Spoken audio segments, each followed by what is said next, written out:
세자 연산은 특별히 뛰어나지도 않고 딱히 못나지도 않은 평범한 세자였습니다. 다만 아버지 성종을 보며 왕과 신하 사이의 관계에 불만을 품었던 것 같은데요. 한나라의 왕이란 자가 자기 맘대로 할 수 있는 거 하나 없이 사사건건 태클 거는 대간들에게 화도 못 내고 참기만 하는 게 영 왕 같아 보이지 않았던 거죠. 그렇게 대간의 태도에 불만을 가득 안은 채 왕이 된 연산. 하지만 왕위에 오른 연산은 충격적인 진실을 알고 마는데 바로 친어머니인 패비 윤씨의 존재와 그녀의 죽음에 얽힌 진실입니다. 충격을 받은 연산은 그날 식사를 하지 않았다고 하죠.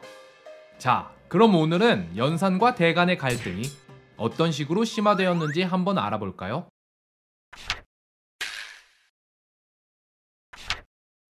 무오사화는 연산이 왕위에 오른 지 4년째 되던 해에 발생합니다. 그럼 그 4년 동안 연산은 어떤 왕이었을까요? 이 시기의 조정을 대표하는 키워드는 연산 대 대간입니다. 앞서 성종에 대해 살펴볼 때 신하들은 성종 시기를 오히려 세종 시기보다 더 태평성대였다고 생각했다고 했죠. 왜냐면 그만큼 신하들의 권한이 세졌으며 성종은 세종보다 컨트롤하기가 훨씬 쉬웠거든요. 그러니 신하들은 당연히 연산도 성종과 같은 왕으로 만들고 싶어 했습니다. 자기 말 잘 듣는 왕 말이죠. 그래서 신하들은 초장부터 기선제압을 하려 하는데요. 반면 연산은 세자 시절 성종을 보며 대간 활동에 대해 크게 불만을 품었던 것 같습니다. 이에 대해선 앞서 살펴봤으니 이만 넘어가기로 하고요. 무튼 이렇게 서로 다른 생각을 갖고 있는 연산과 대간은 연산이 왕위에 오른 지 며칠 되지도 않아서 충돌을 일으키는데요. 여태 조선의 왕실에선 왕이 죽으면 불교식으로 제사를 지내는 관례가 있었습니다. 그런데 성종은 전형적인 유학자라 불교를 좋아하지도 않았고 성종 시기엔 신하들의 힘이 세져서 아예 승려가 되는 걸 막는 금승법을 통과시켰다고 했죠. 그런데 그런 성종이 죽자 관행대로 불교식 제사를 치러야 할지 아님 이제 아예 없애야 할지를 놓고 연산과 대간이 충돌하는데요. 선대 왕들이 돌아가셨을 땐 항상 불교식 제사를 지냈사오나 이는 단지 관례대로 행해왔을 뿐 예문은 적혀있지 않사옵니다. 또한 선왕께우선 불교를 믿지도 않으셨으니 이번에는 어찌하오리까. 그러자 불교를 믿었던 연산의 할머니 인수대비가 말합니다. 선왕께서 불교를 좋아하지 않으셨다곤 하나 선대 왕들께서도 다 행해왔던 걸 이제 와서 폐지할 순 없사옵니다. 그럼 선왕께도 불교식 제사를 올립시다. 그러자 이 소식을 들은 대간들이 들고 일어납니다. 아니되옵니다 전하. 선왕께서는 불교를 숭상하지 않으셨사온데 선왕께 불교식 제사를 올리시면 이는 불효가 되옵니다. 이단의 제사를 행하지 말아주시옵소서. 성종 시기를 거치며 막강한 권력을 쥐게 된 대간은 강력하게 반대를 외치는데요.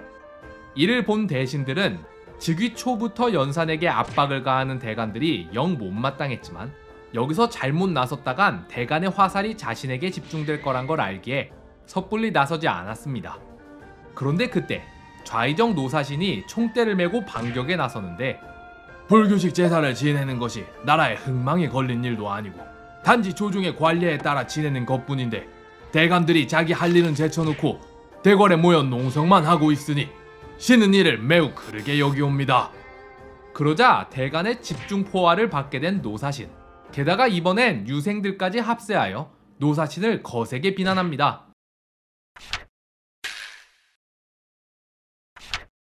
그런데 얼마 안 있어 이 논쟁이 아직 다 끝나지도 않았는데 이번엔 성종의 묘호를 둘러싸고 다시 한번 논쟁이 붙는데요. 대행왕 전하의 업적을 기리기에는 인자가 제격이오나 명나라의 묘호에 이미 인종 황제가 있사오니 이를 피해 성자를 올리심이 어떻사옵니까? 우리 태조께서 태조 황제를 섬기셨고 태종께서도 태종 황제를 섬기셨사옵니다. 대행왕 전하의 인덕은 인이 아니고서는 다 표현할 수 없사오니 인으로 올리시지요.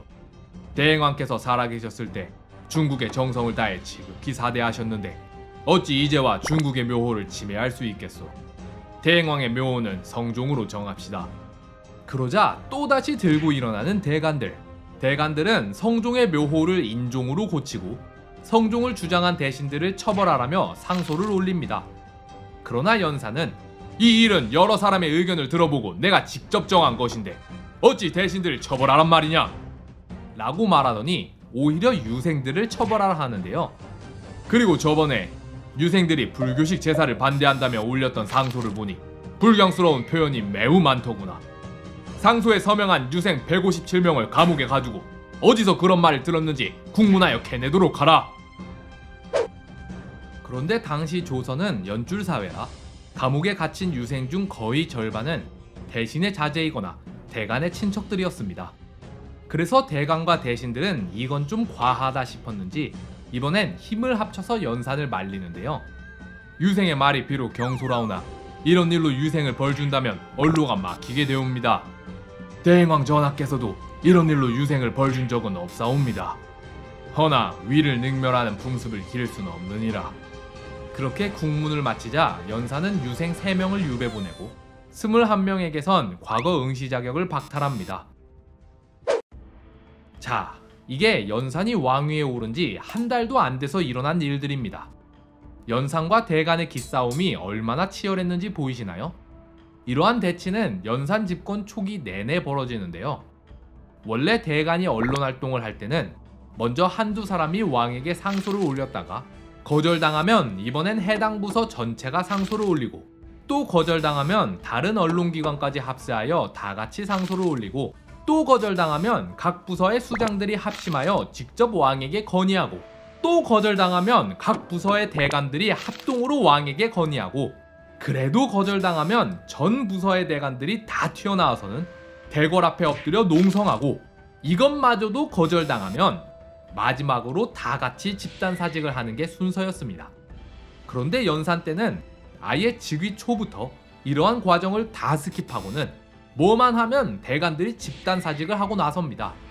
그러면 연산은 복직을 명하고 대간은 또 사직하고 이러기를 시도 때도 없이 반복하는데요. 하지만 연산도 한뚝심 하는지라 웬만해서 물러나 주질 않습니다.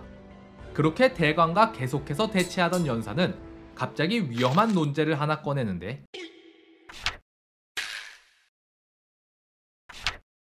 내가 내시를 보내서 패비의 묘를 살펴보게 하였더니 묘가 무너진 채로 몇 년이 지나서 짐승이 해골을 파먹을 지경이라고 하더구나. 자식으로서 차마 이대로 둘 수는 없으니 묘를 옮겨서 새로 짓도록 하라.